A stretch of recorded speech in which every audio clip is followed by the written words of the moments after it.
Thank you, Devin. And cooler temps are here, and while schools may be closed, folks may still need to hit the roadways for work or groceries, perhaps. Or maybe those are diehards, as I say, that like to go ice fishing, which ice fishing's fun, but my goodness, I mean, when do you cut that off? Exactly. But on our mind today is how long should you let your car warm up on these cold days?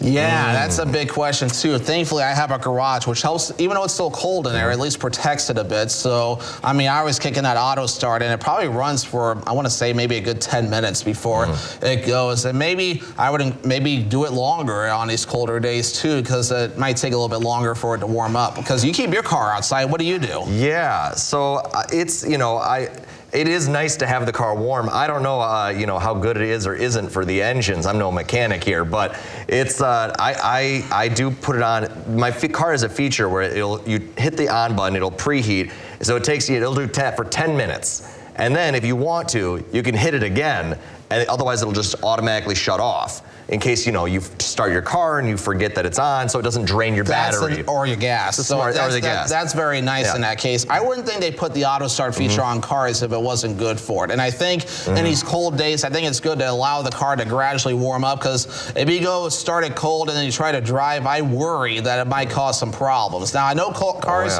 are made to be able to start and go right away, but I don't know about the case where it's like 20-something below zero, and stuff doesn't like to move when it's this cold. So, Devin, to answer your question, is probably around 10 minutes to 20 minutes. I know yesterday I put it on for the full 2, because it was certainly a switch of temperatures yesterday. Yeah, exactly. I know I got to do a little bit of traveling across the viewing area today. I actually reactivated the feature on my phone that allows you to auto start the car too. So that is very important to allow the car to warm up. And while I'm at a certain place, I might even just hit it just to keep the car warm, because last thing you want is to go into your car and then you try to start it and it doesn't start.